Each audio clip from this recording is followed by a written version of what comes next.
During a house tour, my dad said, "Let's not buy this one." I asked, "Why?"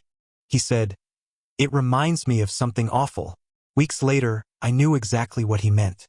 I didn't understand it then. I just remember the way the air felt heavy in that living room, like the walls were holding their breath. Dad's eyes moved like he was counting ghosts. He didn't even look at me when he said we should go. I should have asked why. I should have cared. We pulled up to the house in Dad's old Chevy. Its blue paint faded to something between sky and ash. The place was a 2-story Victorian on a quiet street, tucked under a canopy of elms. From the outside, it looked like the kind of place families in commercials lived in: big porch, wide steps, a swing that creaked in the breeze. Dad parked at the curb, turned the key, and for a moment, just sat there. His hands stayed on the wheel longer than normal, eyes tracing the house like he was reading something I couldn't see. "You ready, Mike?" he finally said, voice even but tight at the edges. "Yeah," I said. The realtor, a tall guy named Carter with a bad tie, met us on the porch. He was all smiles and sales pitch, jangling the keys like he couldn't wait to get us inside. The moment we stepped over the threshold, the air shifted. It wasn't just cooler. It had that faint mustiness you get in old houses, a mix of dust and something else. Wood, maybe. Age. History. The floorboards groaned under our shoes, and somewhere in the distance, a door hinge squealed softly, like it was moving on its own. We started the tour. Living room first, with its tall windows and a fireplace framed in chipped white paint. Then the dining room, where light pooled in through lace curtains. Dad followed quietly, his hands in his jacket pockets, shoulders drawn in. When we reached the hallway leading to the back of the house, Dad stopped.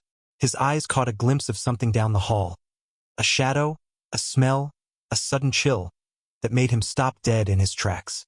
"You all right, sir?" Carter asked, turning halfway toward him. Dad blinked, like coming out of a daze, then forced a smile. "Yeah, fine. Just going through my checklist." We went upstairs. I tried to get excited again, imagining furniture, posters, maybe even a dog, but every time I glanced at Dad, I caught that look. Not scared exactly, but tense. His eyes kept flicking to corners, to the way the floor dipped near the banister, to the dark space under the attic door. In the master bedroom, Carter launched into some spiel about period charm and restoration potential. Dad cut him off. "We should go," he said suddenly. Carter laughed awkwardly. "Still a few more rooms." No, Dad's tone was quiet, but final. "We're done here." There was a moment when the only sound was the ticking of the realtor's cheap wristwatch. Carter tried to recover, mumbling something about other properties. But it didn't land. I followed Dad back downstairs, heat crawling up my neck.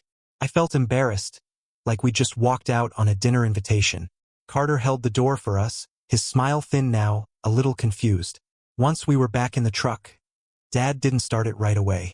He just sat there again, eyes locked on the house like it had spoken to him. "Dad, what's wrong with it?" I asked. "Nothing," he said too quickly. Then softer, "Not the right fit." We drove home in silence. Normally, Dad filled car rides with half-stories about his coworkers or little lectures about saving money. But this time, nothing. His jaw stayed tight, and his hands gripped the wheel like he was holding it together by force.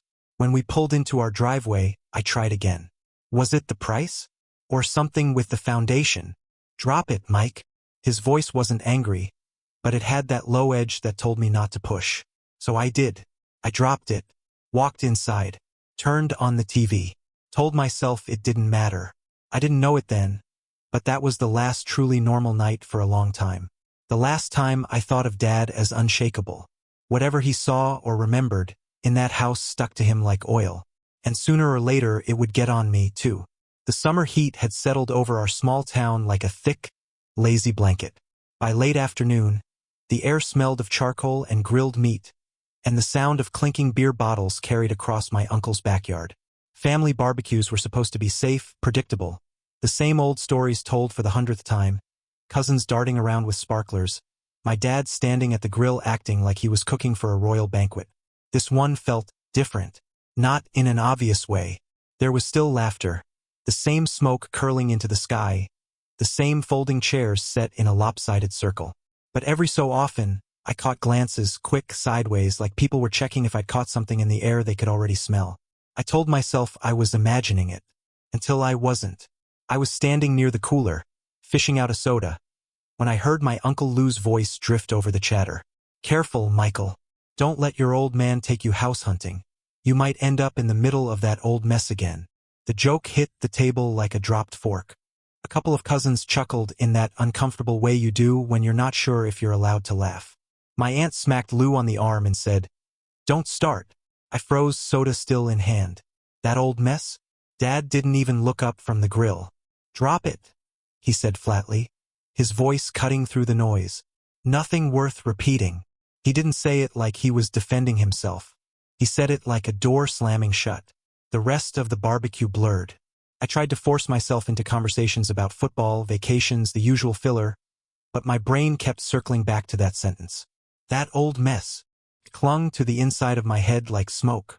2 days later, I got my first clue that whatever this was, it wasn't just family gossip.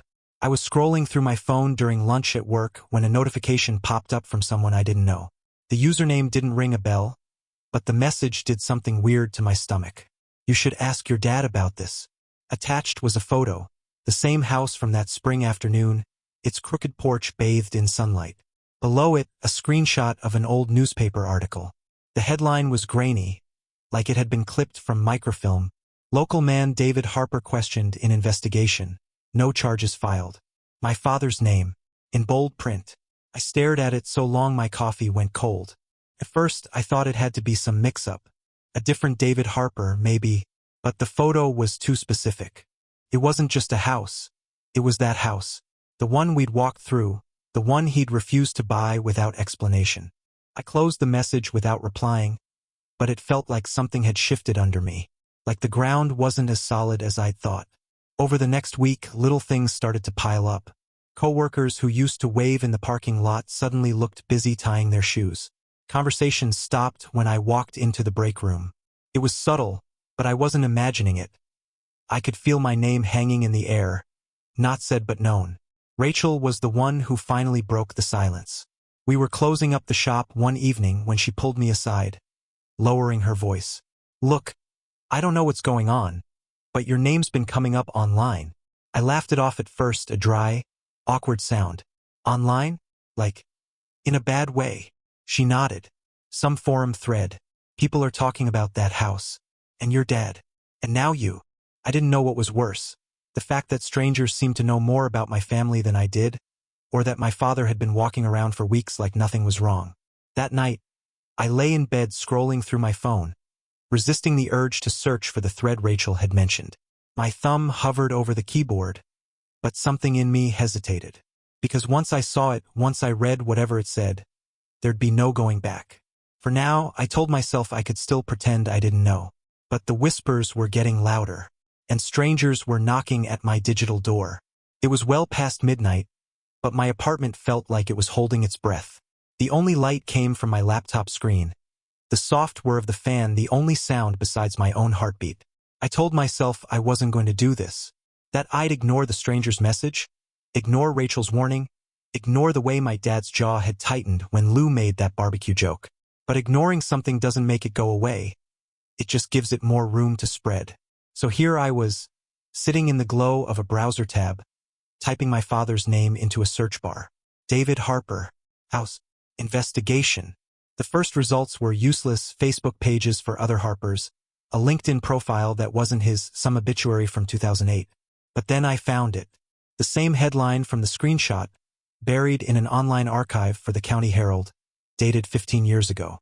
The article wasn't long, and it wasn't specific. Local businessman David Harper, 39, was questioned last week in connection with an ongoing fraud investigation involving his longtime friend and business associate, Alan Price.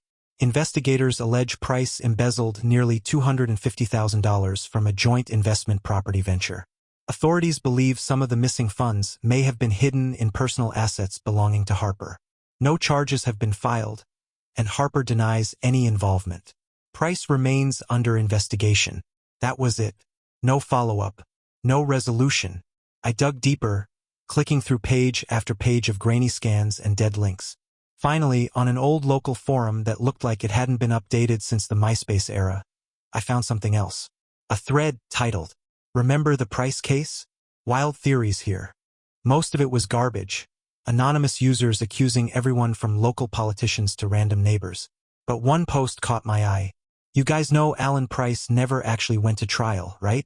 Dude vanished. Like straight up gone. Rumor is he skipped town with the rest of the cash. Cops couldn't pin anything on Harper without Price there to testify. My stomach tightened. Another user chimed in. Crazy part? Harper was supposed to be Price's kid's godfather.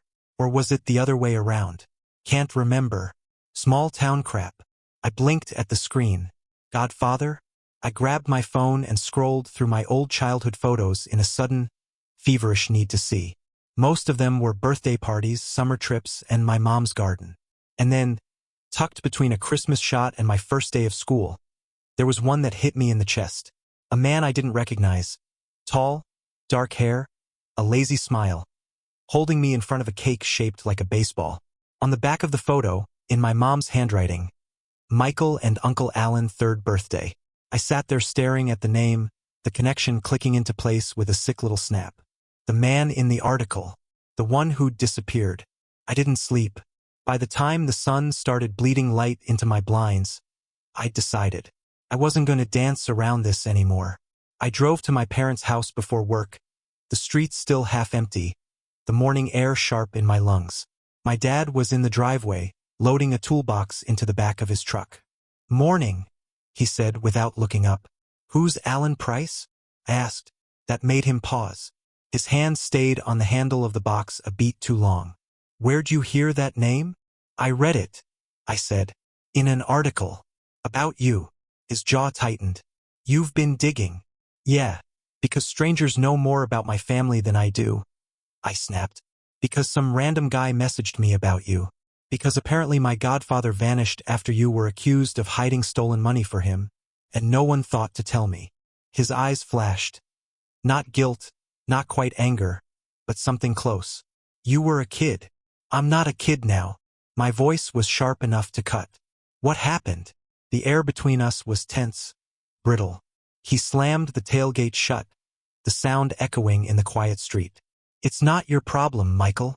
It is if my name's showing up online in the middle of whatever this is." For a moment, I thought he was going to walk inside and shut the door in my face. Instead, he leaned against the truck, looking past me at something only he could see. "Alan was my best friend," he said finally. "We started a business together. Thought we'd be set for life. Then the money went missing. The cops thought he'd stashed it with me." "Did you?" His head snapped toward me. "No," the word was sharp, hard, then softer. "But I didn't help them find him either." "Why not?" His jaw worked. "Because I knew what they'd do to him if they caught him. And because I didn't want you dragged into it." "That's it." My voice cracked. "That's your big explanation? You lied for him. And I was just supposed to never know he even existed." His eyes dropped to the ground. "I thought I was protecting you." It was the wrong answer. Or maybe it was the only answer he had left. Either way, it didn't feel like protection. It felt like standing in front of a wall that had been there my whole life, only to realize it was hiding something I was never supposed to see. I didn't stay long after that. He didn't ask me to. By the time I got back to my apartment, the weight of it was settling in. Alan wasn't just some name in a headline. He'd been in my house, held me as a baby, laughed with my parents over cake.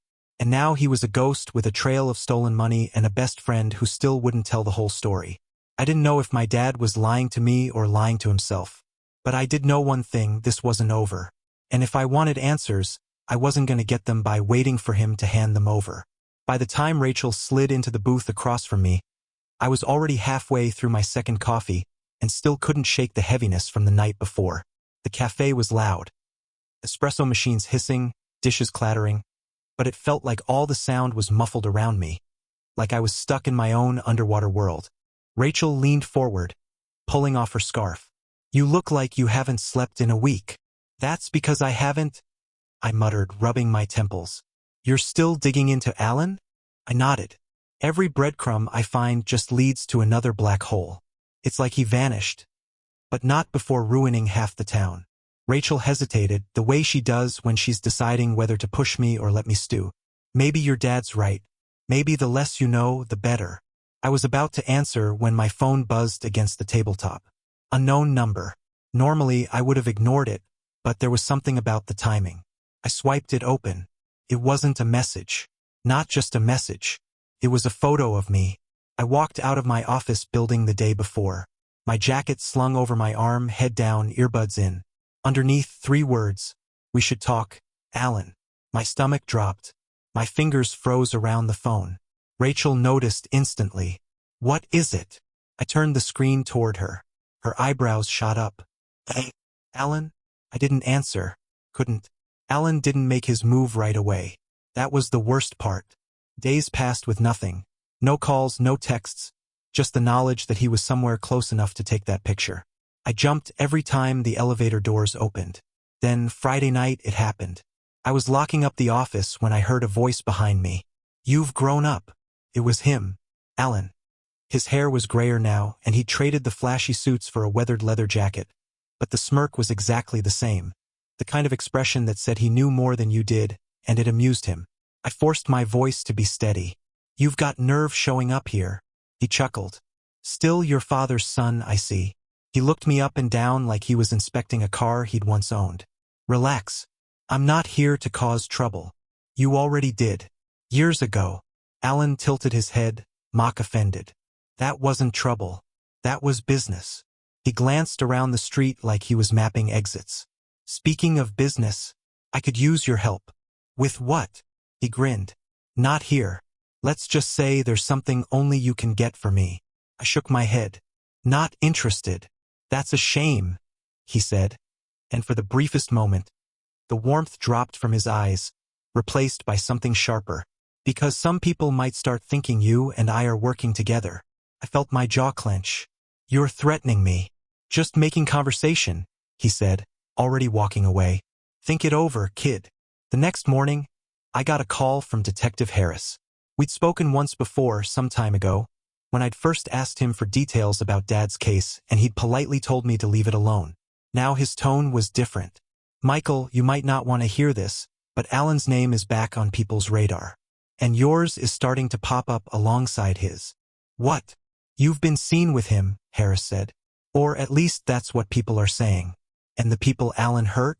They're still around. They haven't forgotten. I haven't been seen with him. He ambushed me.